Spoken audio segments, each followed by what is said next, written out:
Hello, friends. Today is, what is today? The 30, let's see, what do we have here? 28th, yeah. This is the 28th of June. I'm finally able to come back and continue with the Taurus chapter, which I'd like to finish before long so we can get into the second part, of the book. So this is then the beginning of Esoteric Astrology Adventure 108.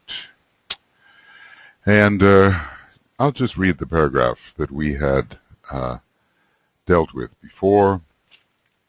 Then the disciple, an expression of the Christ life in its early manifested stages, having transmuted desire into aspiration, begins his career objectively and in full consciousness, not simply aspirationally and instinctually, in the sign Taurus and on the wings of aspiration. Interesting to consider that Taurus will be winged. Usually you think of the bull or the cow as a very on the earth type of creature.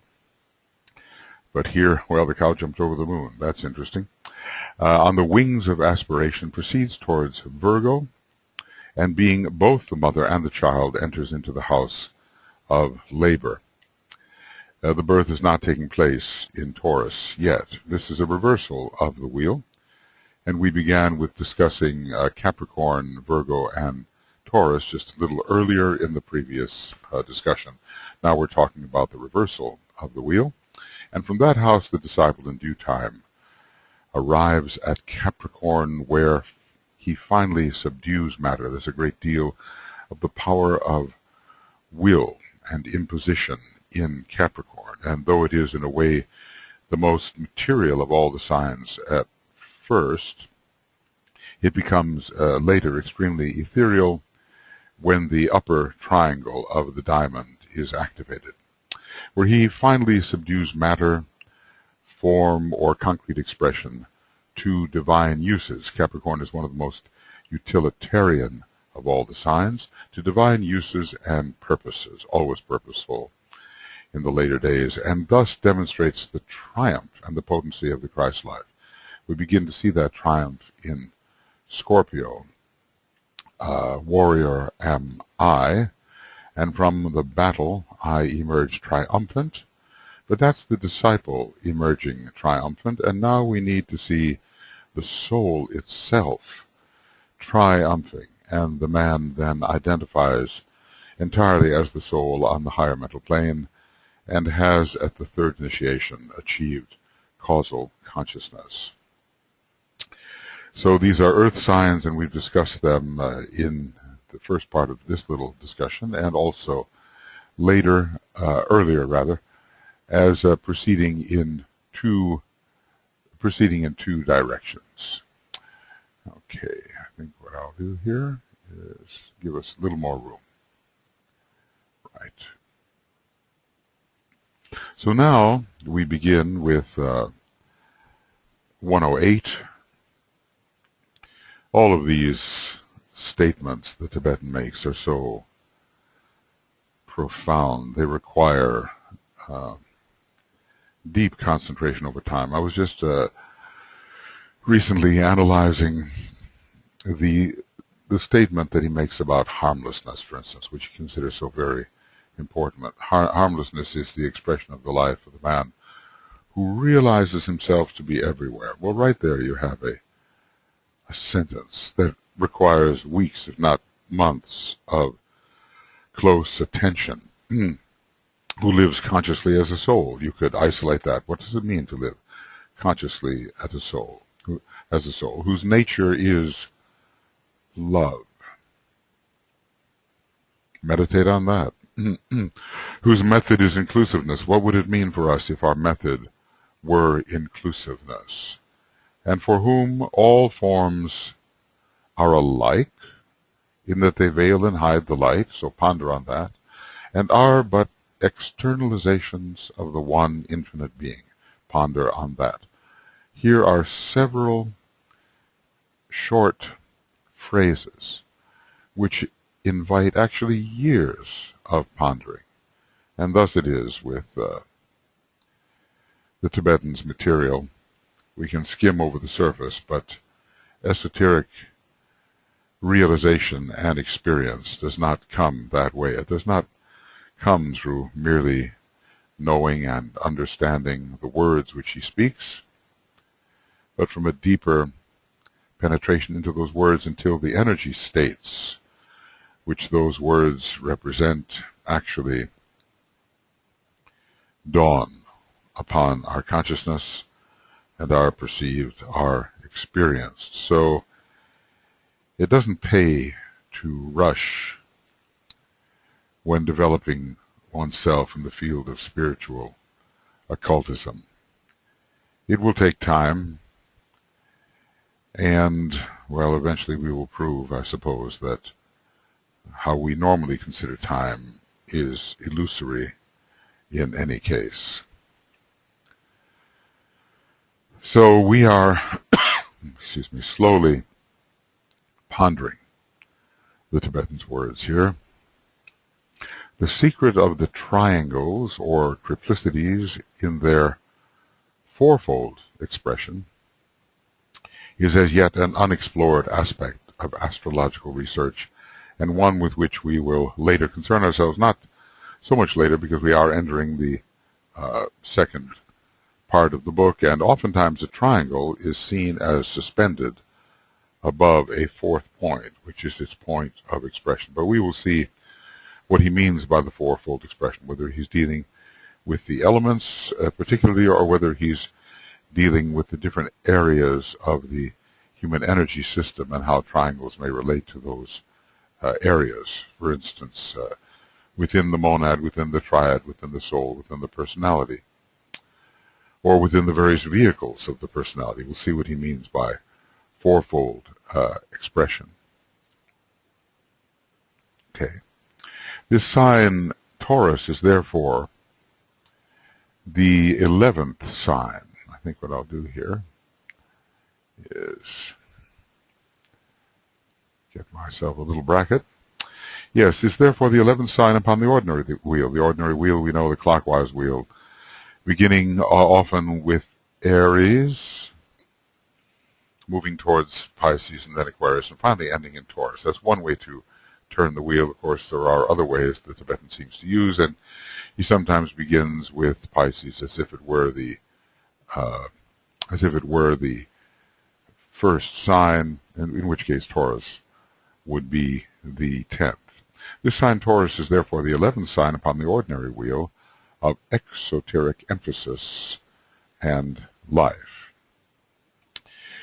The personality, the elemental life, the lunar lords, including the great lunar lord, the personality, these are emphasized in the clockwise direction, preceding each new cycle of incarnated expression, which would be begun in Aries.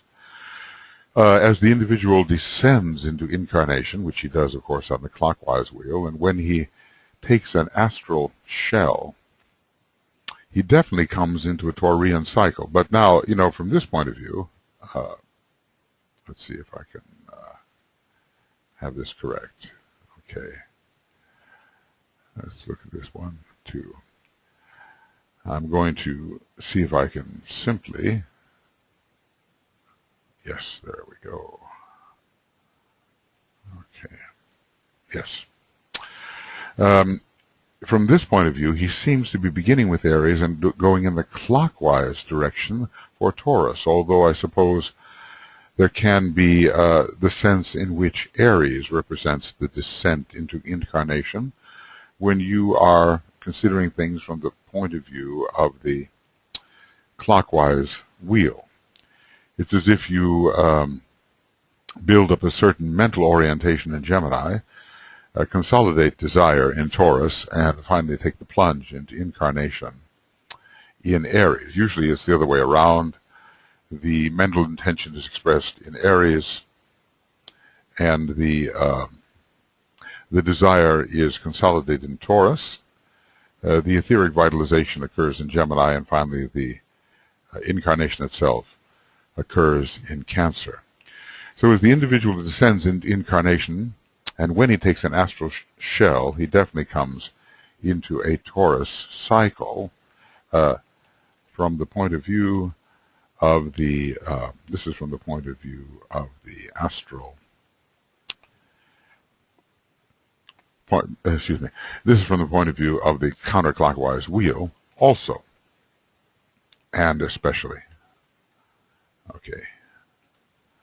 For it is desire which impels to rebirth, a sign, Taurus, a sign of incentive and of impulsion. There's a great push forward with this sign, even though it may be at first has the quality of Taurus and is somewhat resistive, has a degree of inertia for which Vulcan can be considered responsible. For it is desire which impels to rebirth, and it takes the potency of Taurus to bring this about. If there are many, let's say, good ideas which never see incarnation, and you kind of wonder whether there are human beings who intend to incarnate, but without sufficient desire do not do so. So there is a Taurian influence in the taking of the astral shell and in the concentration of desire. As this subject concerns the astrology of the astral vehicle, which looks like it's a very interesting subject in its own respect, we will not deal with it further, for that is a phase of research for which humanity is not ready. Perhaps we're dealing at the moment with the etheric nature and with the physical nature, and our concentration is upon clearing the ethers so that they will be clean of the negative types of astral influences which incline toward the materialization of that which is undesirable. So, but it's tantalizing, isn't it, to think of the idea of the astrology of the astral vehicle. Perhaps when the time comes for humanity to really begin clearing the astral vehicle as a whole. I mean, right now, certain people work on the dissipation of glamour, but it's not a very widespread practice. Perhaps then, when humanity is ready to stand with massed intent as it faces the great difficulties of the present condition of the astral vehicle, it will be time then to deal with the astrology of the astral vehicle. It is hinted by some researchers that the astrology of the astral vehicle can be determined by a certain chart, which we call the animation chart, the Neptune chart, and is arrived at a point in the prenatal process which we call the quickening, when the heart itself starts to beat, and we can take a look at Neptune as related to that heart. It's all very obscure, and these are hints that are given. Perhaps charts of that nature do tell us something about the astral vehicle, but we really do not have the sufficient research on it to determine whether this is the case. The sign is also the second subjective sign on the reverse wheel. There are three subjective signs we remember, okay? Three subjective signs. They are Aries, Taurus, and Gemini. So it's the second sign, and because it is the second, it has to do with the astral body, counting from below, the second from below, just as the sixth from above. The astral plane is that, and the astral body is made of substance of the astral plane. So this sign is also the second subjective sign on the reverse wheel, preparatory to the conscious recognition of the right relation of the dualities in Gemini, which is not only an etheric factor, it seems especially a mental factor. It's interesting that Gemini is associated with both the etheric body, but as well the mentality. There is a relationship between dualities, of course. The astral plane is the plane on which the dual forces can be found. But it may not be conscious and it may not be intelligent. It may simply exist. So we are to ponder on this. The right relation of dualities as well can be considered to be the pairs of opposites, both soul and personality, and this is achieved under Gemini, where it is desirable that the etheric body be animated by soul energy and not simply by personality force. And perhaps in Gemini, this is worked out under the contrast between Castor and Pollux. Pollux, in this case, representing the soul, and Castor representing the various forces of the personality. So we are to ponder on this, and we have just a little, but we certainly have not exhausted the pondering. In this sign, we have consequently the following qualities or aspects in juxtaposition. We may remember he did this for us in relation to Libra. Okay. So these aspects in juxtaposition. Desire, that's the first factor arising in the Taurian individual, or even if he's not an individual yet, let's say the Taurian person in the early days of incarnation, even associated with the second petal of the egoic lotus, wherein there can be a concentration upon the desire aspect. Desire leading to aspiration upon the reverse wheel. So on the unreverse wheel, desire rules for a long time. Blindness. Desire is blind, we are told. So let's just put that in just to remind ourselves of the factor. Desire is blind. And the mad rush of the bull, we're told on page 330, the Taurus rushes blindly until Sagittarius directs. I believe that's the case. Go to page 331. You see, have to have Esoteric Astrology. Maybe it's 332. Yes, Taurus rushes blindly until Sagittarius directs. Here it is. Okay. Darkness, the darkness of the labyrinth, leading finally to the light. Theseus emerging from the labyrinth, holding the thread which Ariadne gave to him, the way out of the maze, and the rescue from that being we call the Minotaur, which has a great deal of the bull in it. It's a man-eating, man-destroying being. So Taurus is connected to the darkness of the instinctual nature when it is not led by the illumined mind. Okay.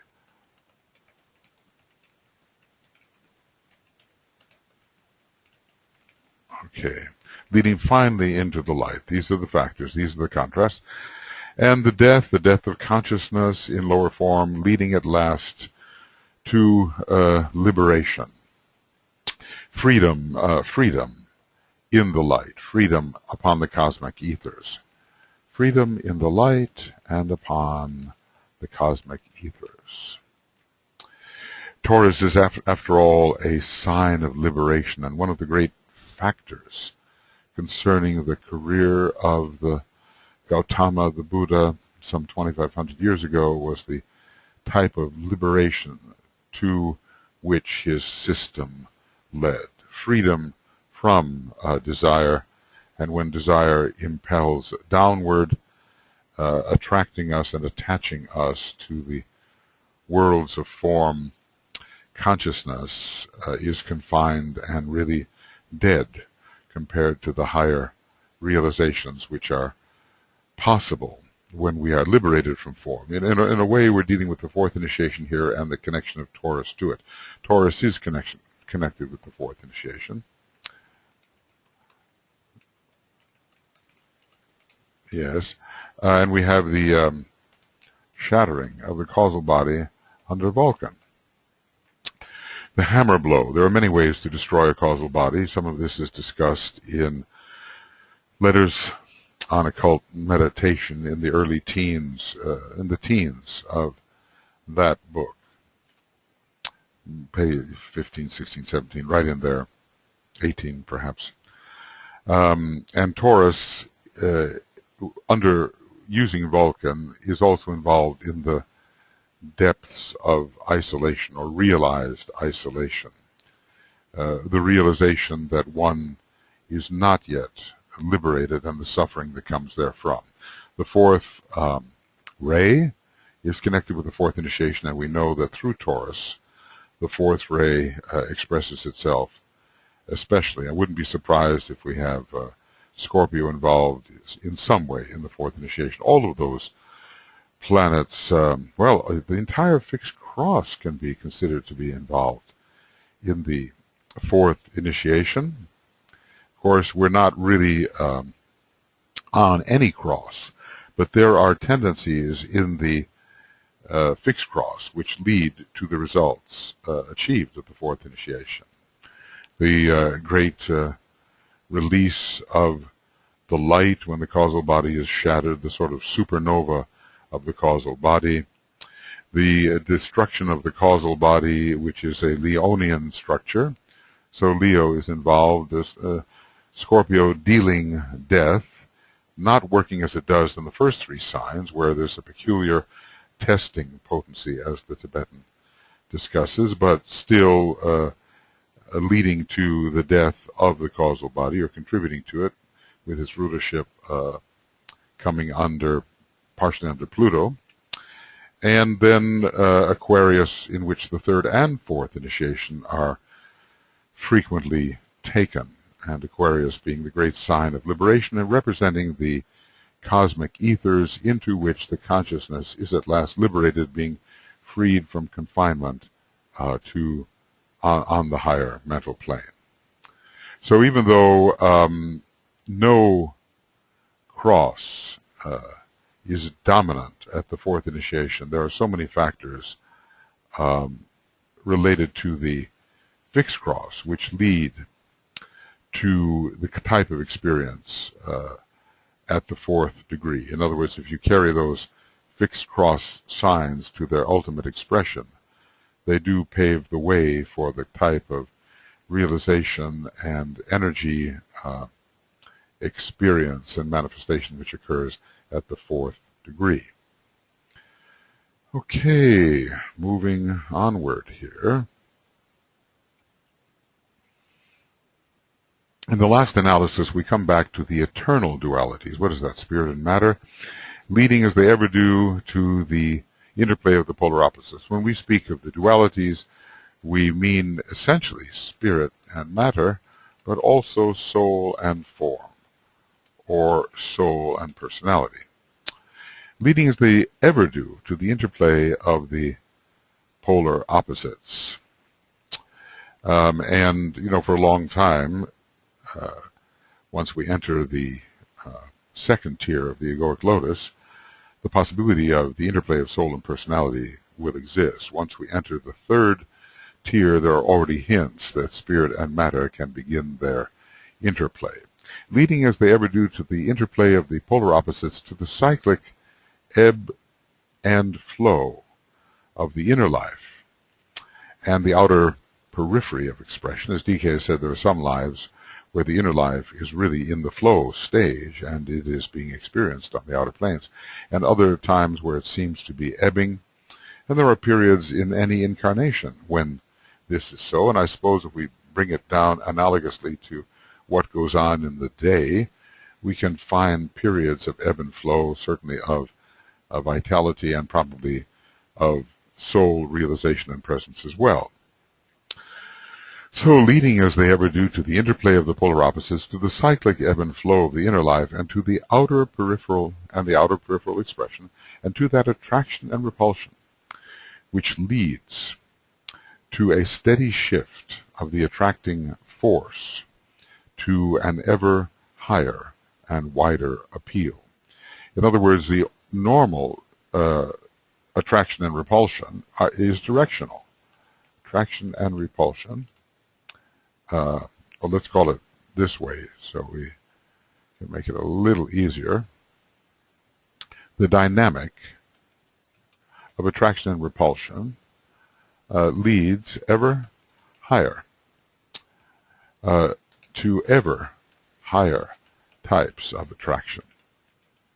So if we pass through this interplay of attraction and repulsion, eventually the higher will win, and we will find that we are repelled by the lower and attracted to that which is ever higher. In other words, once there is a victory in this dynamic over that which is lower, a new point of polarization is established, and the higher point becomes now the lower point in comparison with another source of attraction, and the same drama continues. So the attraction and repulsion, which leads to a steady shift of the attracting force to an ever higher and wider appeal. So there is, in a way, an ascent of the attracting force. Let's call it that. Ascent, I just spell, ascent of the attracting force. It is the secret of eventual synthesis, which is the final illumination, not just the illumination of the third degree or the various illuminations which come along at the different initiations, seen through the eye of Taurus. And certainly Taurus will take us to levels of illumination which are even beyond the human initiatory system. I mean, if Sirius, a single star, can be the initiator of our solar logos, then Taurus, a great constellation, will certainly have the effect on lives, the illuminative effect on lives, far greater than the human. But anyway, it is the secret of the eventual synthesis, which is the final illumination for humanity, let us say, seen through the eye of Taurus. So it is, what can we say, that the inner eye reveals the growing light experienced at progressive initiations. It is for this reason that this sign is regarded as being one of universal moment, and I suppose of moment to our great solar logos and his process, because the word universal really does have to do with our own particular solar system, which is sometimes referred to as a little universe. So, of moment to the solar logos, being one of universal moments of great and constant activity, under the impulse of material desire or the urge of the divine will, later, when recognized and sensed. So Taurus, has been connected with three factors which we realize are desire, aspiration, and will. The triangle of expression is one of potent energies, but a sign of universal moment, and here is so much activity connected with the sign Taurus. The usual prejudices that we see in ordinary astrology about the inertness of the Taurian individual are simply not true under so many circumstances. We are certainly in a rather materialistic age at the present time. We're in the Aryan age, which is the fifth, and therefore is connected with the line 1357, which is the line of matter form, in a sense. The first ray, which is the head of that line, is responsible for building and maintaining the physical vehicle, and there's so much about Taurus which is extremely physical and has to do, we were told, with the health of the physical vehicle. The instrument, the physical instrument, is that which you own, the ownership of Taurus here being asserted, that magnetic relation of the inner individual and his instrument, misunderstood as ownership, or misunderstood as misidentification. One thinks one is that which one simply owns. So it is for this reason that the sign is regarded as one of universal moment. I sometimes wonder about this final illumination, whether Taurus is not involved in that. I mean, we even have the fifth initiation called the revelation. The fifth initiation is called the revelation. And it has a great deal of light connected with it, a release of light. Now, the connection of Leo to the fifth initiation, being the fifth sign, is obvious, but perhaps Taurus is involved there as well. We know there's a great type of let's just call it symbolically, a supernova that goes on at the 4th degree, when there is a release of tremendous light because the causal body is destroyed, so Taurus could be involved there. And we do know through Vulcan that it is involved in the 4th degree, and certainly at the preliminary illumination which occurs at the 3rd degree, Taurus can have its place in this realization of the light sublime or the light supernal. Moving along there with Capricorn as well. Vulcan is involved in this release of light from matter, and Vulcan is the ruler of Taurus and also the planet implicated in the 3rd decanate, one of the planets implicated in the 3rd decanate of Capricorn. Okay, so there's a triangle of expression here. These triangles of expression: desire, aspiration, will. If we could just remember these three with respect to Taurus, and realizing that no one of them necessarily operates at all the time. They represent pretty much the stages through which humanity passes. And if we were to go to page 332 and 333, we'd see the undeveloped man, advanced man, and disciple initiate.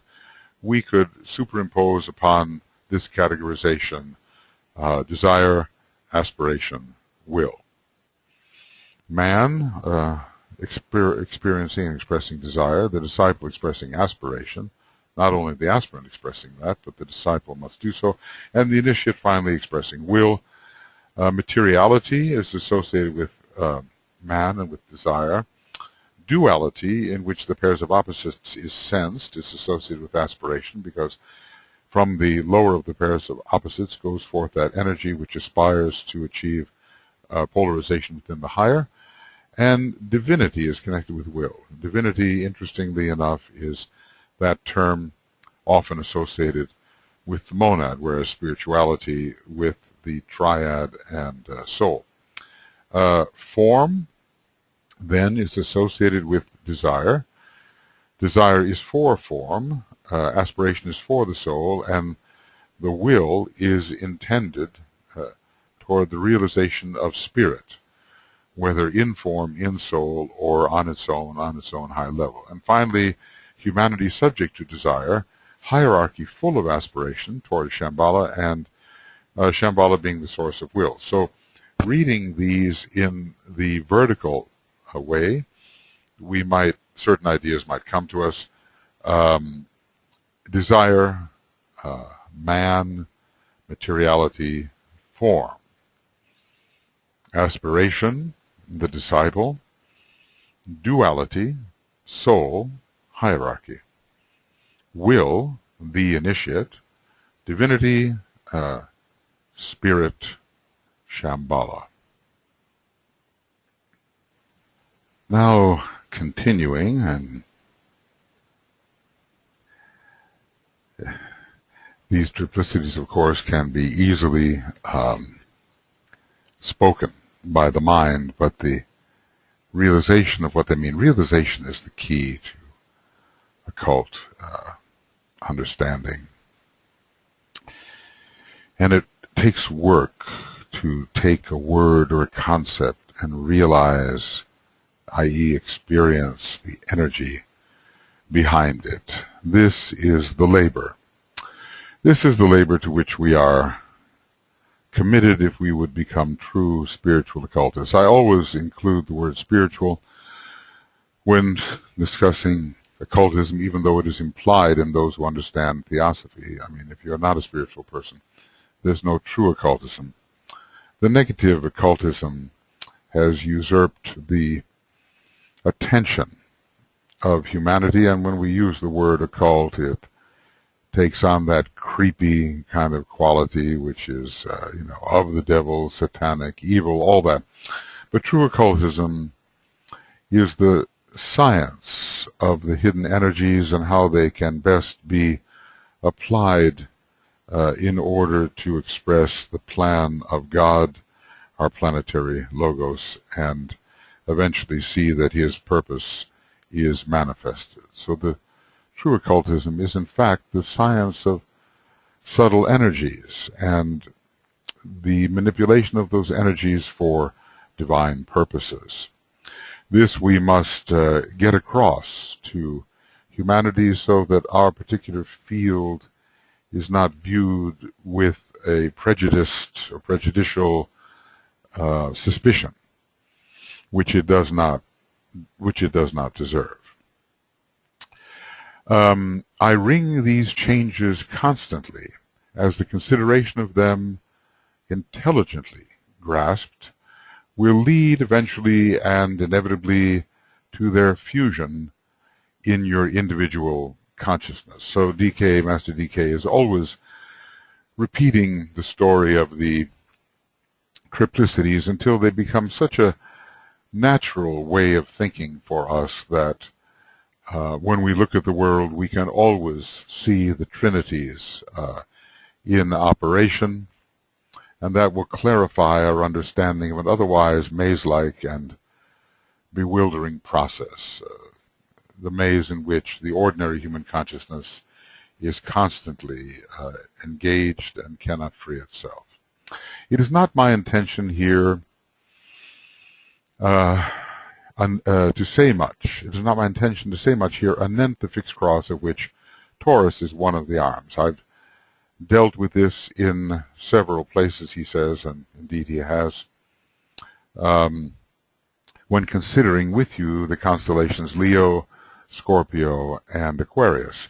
I would therefore refer you to my earlier comments, and we always have to go back.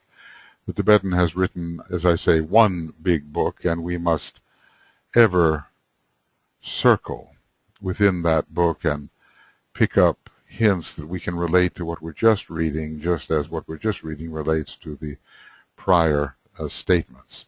And in this way, a synthetic grasp of all that has been said, especially along the second ray line of meticulous entirety, will be possible. I would therefore refer you to my earlier comments. Scorpio is, as you will have realized, the dominant arm through which the most effective potency flows upon the reversed wheel, where advanced humanity is concerned. Well, it's dominant for the moment. There will always be dominant arms of the cross depending upon the period of human and planetary evolution through which we are passing. And now humanity has become the world disciple, not a disciple of the third degree certainly, but all over the world humanity is to be considered the rising disciple. It has been in a way the aspirant, and there are still many human beings who are not even aspirants, of course, but considered as a whole, humanity is moving towards the first initiation, and for that reason it must be considered a being which is in the process of learning spirituality. And that's what a disciple does, learns about spirituality and how to apply spirituality in the life which is occurring within the three worlds. So Scorpio is dominant at the moment, especially where advanced humanity is concerned, because advanced humanity is struggling between the pairs of opposites. We remember what it tells us of Scorpio. He is, for advanced humanity, the fighter with duality. Isn't that what's said here, if we go down just a little bit to find Taurus? Yeah, conflict with duality, the fighter. Well, that's where humanity is at the moment, fighting things out through great wars where the human soul, the soul of humanity, and humanity's dweller on the threshold are locked in dire combat. And even though the war has subsided on the outer plane, it is still raging on the inner planes and runs the risk of breaking out yet again, as the Tibetan has advised us.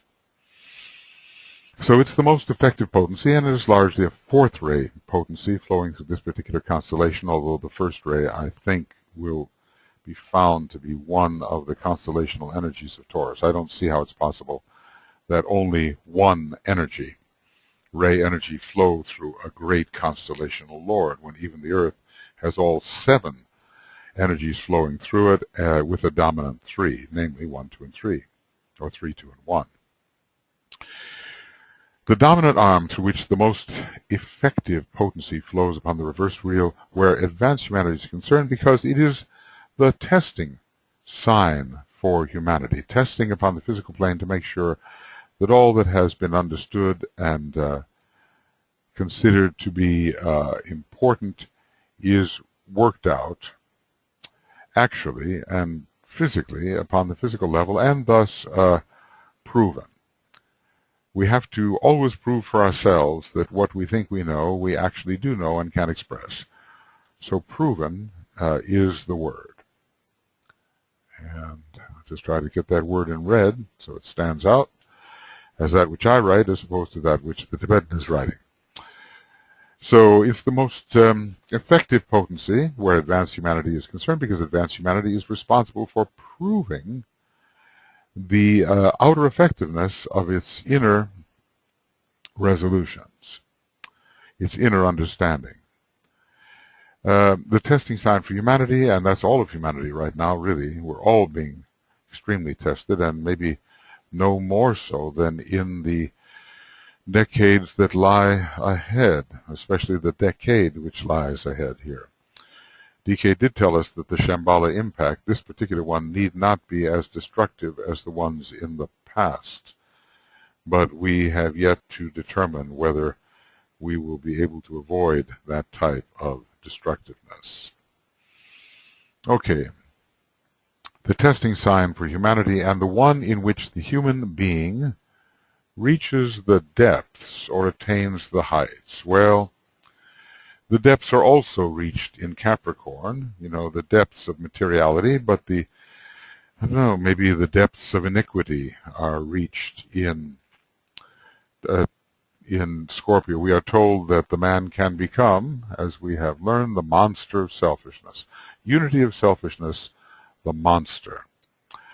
So those would be the depths that he is referring to, or attains the heights of the first 3 initiations, particularly because Scorpio is involved in all those 3 initiations, though not necessarily uninvolved in the 4th.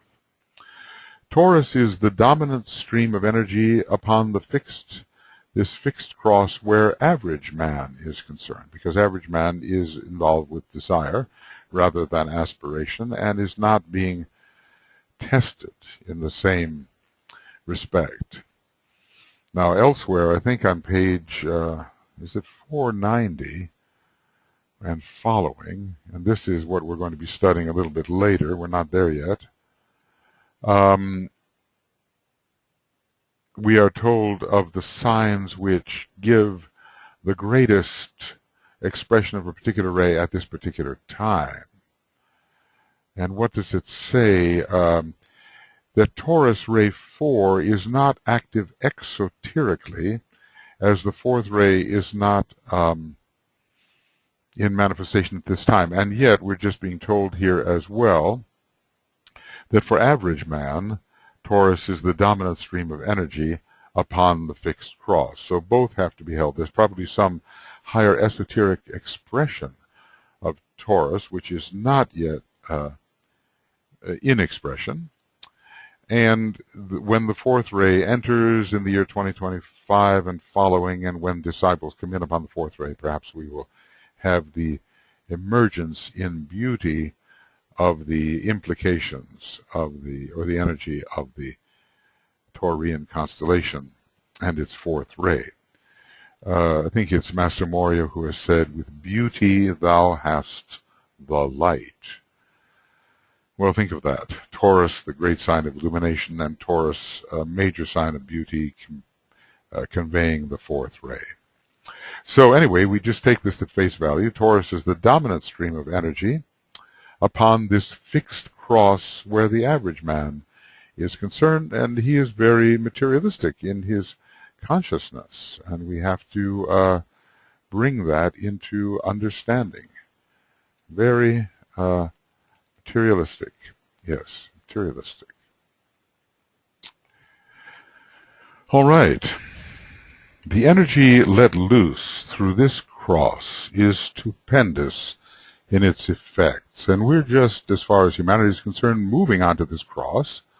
Of course, many human beings, and still for many, many years, how many years, maybe even millions of years, even until the next round, will be upon the common or mutable cross. But humanity can be looked at holistically and seen to be rising onto the fixed cross through its more advanced members. At least that type of energy can be released within humanity to a significant extent. The energy let loose through this cross is stupendous in its effects, and disciples such as we are intending to be are functioning under the energies of the fixed cross when we are truly being disciples. Producing finally the great reversal and renunciation. Now, the reversal, maybe not just the early reversal, which is occurring around the period of the fifth petal and preparing for the first initiation, but maybe a great reversal where human incarnation is no longer needed. And of course, the great renunciation is the fourth initiation. So, as I said earlier, the fixed cross seems to lead to the fourth initiation, though it is not the cross on which the fourth initiation is taken. But then neither is the cardinal cross. The man is in no man's land in a way and has to form his own cross. He's placed upon the cross of his own making in a way. In this cross, Taurus is the initiator. Always, it's either going to be Aries, Taurus, or Gemini, the first three signs, which are the initiators of the three types of crosses. In this cross, Taurus is the initiator for impulses, the will. When we use a word like impulse, it doesn't necessarily mean the impulse of desire. The term impulse does not necessarily mean the impulse of desire. For Taurus, impulses the will, producing movement and momentum. And we think then for a moment of the hammer stroke of Vulcan, which sets all things in motion, sets all things vibrating. And momentum is one of those factors which is much related to Taurus. Think about that for a moment. Momentum related to Taurus, because although it may take a while for the Taurian individual to get moving, once it is moving, that motion carries through and is very difficult to stop. The factor of inertia is not only applied to inactivity. Inertia is sometimes defined as the tendency of a body at rest to remain at rest, but it can also be defined as the tendency of a body in motion to remain in motion. And that is interesting to consider. So once Taurus is moving, it does have a certain amount of weight and materiality which keeps it moving forward, resisting the attempt to stop it. So Taurus is the initiator, impulsing the will, which at last must be used to a significant extent upon this fixed cross, although technically it is not the cross of the will per se, it's the cross of the soul. And yet without the use of the will, the achievements to be achieved upon the fixed cross cannot be achieved, producing movement and momentum. You have, if I may repeat earlier implications, the following conditions and correspondences in connection with the three crosses. It seems that Master DK is now preparing us for some of the discussion of the crosses to come in the second part of the book. The cardinal cross, spirit, will, Shambhala. And I'd like to just get these lined up a little bit, if that's possible. Not sure whether it is. Yeah. So we have the cardinal cross, spirit, will, Shambhala. The fixed cross, soul, consciousness hierarchy. The immutable cross is the cross of form, of activity per se, and of humanity, and we can relate humanity to the third ray. And hierarchy to the second ray, of course, and Shambhala naturally to the first. But the activity aspect is the third, and the third ray is closely identified with this third immutable cross.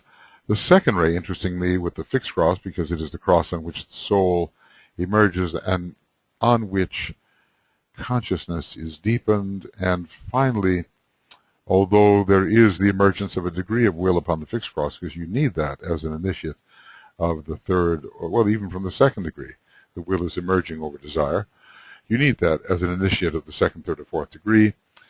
The real will, in a way that probably humanity cannot yet understand, emerges on the cardinal cross, and probably this cross is really mounted after the fourth initiation, and upon when one takes the fifth initiation, the cardinal cross is experienced as one's own true cross. Okay, we're getting there for our first part of 108. The initiate is one who is in process of relating consciously and effectively to all these three within himself. Now, this is something we have to realize, that spiritual achievement is cumulative. And we're not going to drop the abilities achieved upon the common cross or the fixed cross when we mount the mutable cross. It's a bit like the rulerships. If we're in Aquarius, then Uranus is the ruler.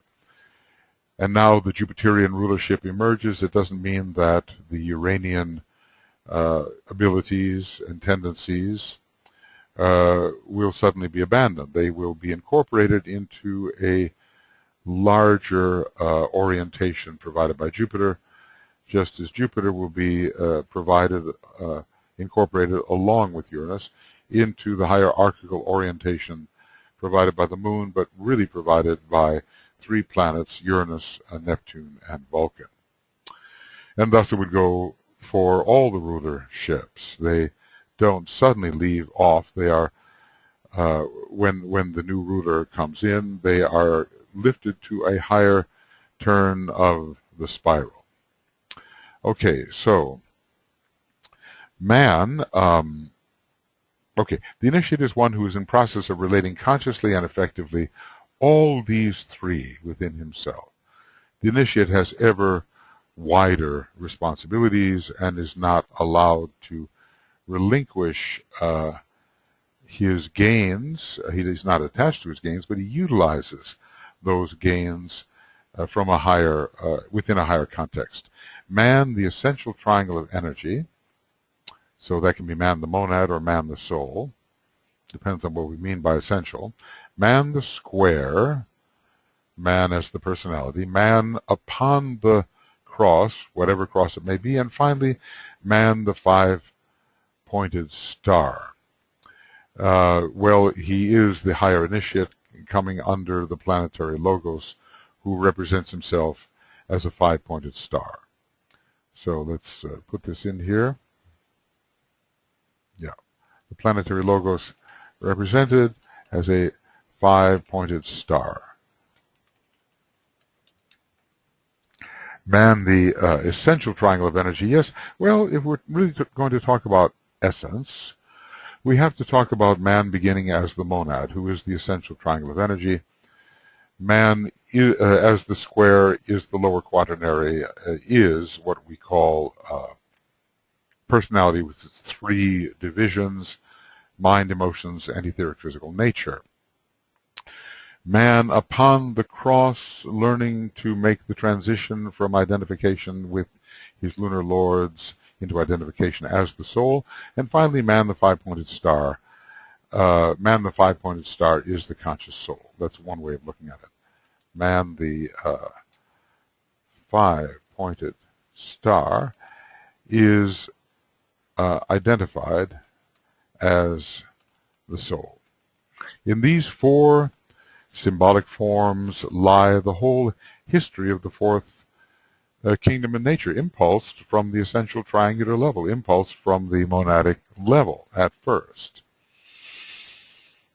Impulsed from the monadic level, and then, taking up temporary resonance in another square, which the four lower kingdoms of nature, interestingly, the so-called inmetallization of the monad, the invegetalization of the monad, the inzoonation of the monad, and finally the monad passing through the human kingdom. That provides yet another square, doesn't it?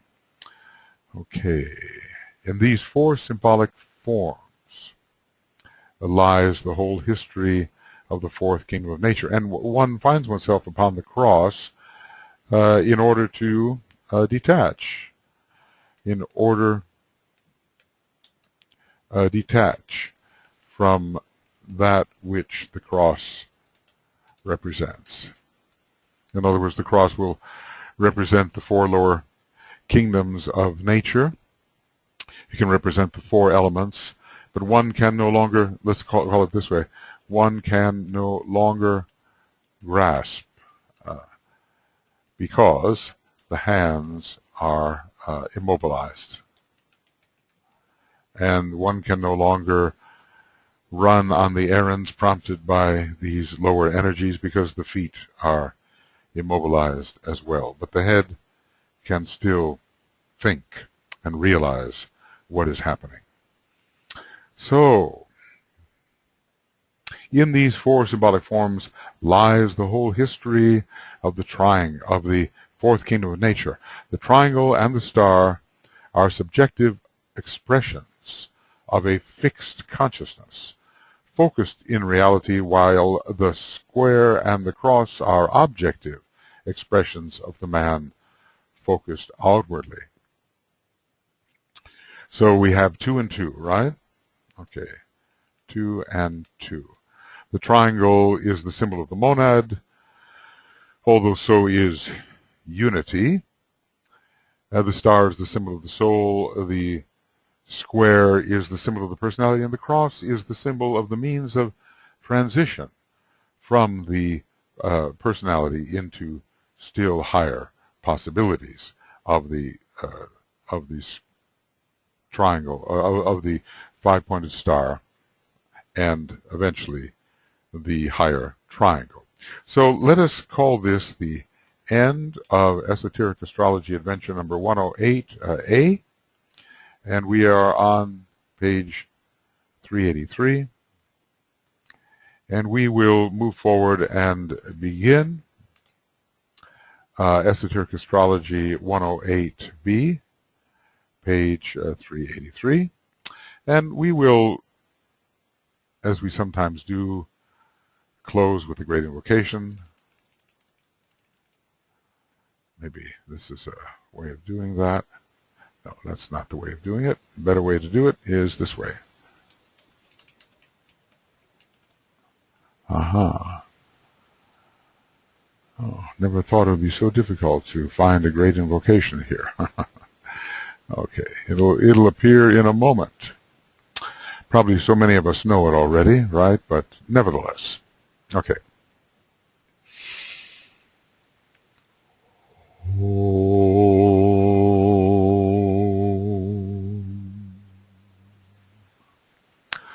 From the point of light within the mind of God, let light stream forth into the minds of men. Let light descend on earth.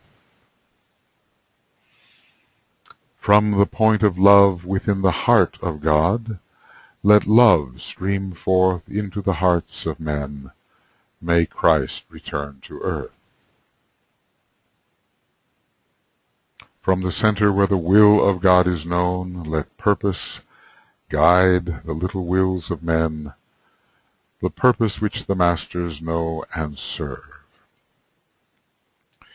From the center which we call the race of men, let the plan of love and light work out, and may it seal the door where evil dwells. Let light and love and power restore the plan on earth.